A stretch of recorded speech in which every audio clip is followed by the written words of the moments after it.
Rai Suryo dan kawan-kawan mendapatkan salinan ijazah Presiden ke-7 RI, Joko Widodo, Jokowi, yang digunakan untuk mendaftar sebagai calon presiden pada 2014. Salinan ijazah tersebut diberikan oleh Pejabat Pengelola Informasi dan Dokumentasi, PID, Komisi Pemilihan Umum, KPU, Republik Indonesia.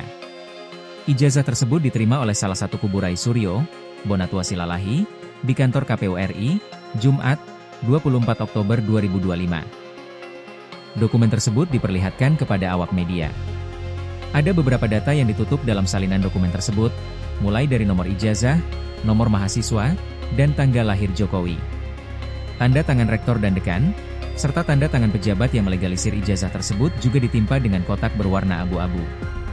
Rai Suryo mengatakan, salinan ijazah yang dia terima ini akan diteliti dan dipadupadankan dengan data yang dia peroleh sebelumnya.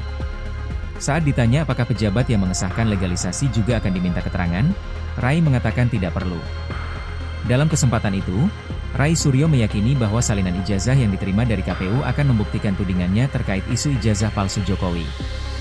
Jadi 99,9% tetap palsu, imbuh dia. Rai mengatakan, ada bagian yang dinilai berbeda dari data yang dimiliki oleh kubunya.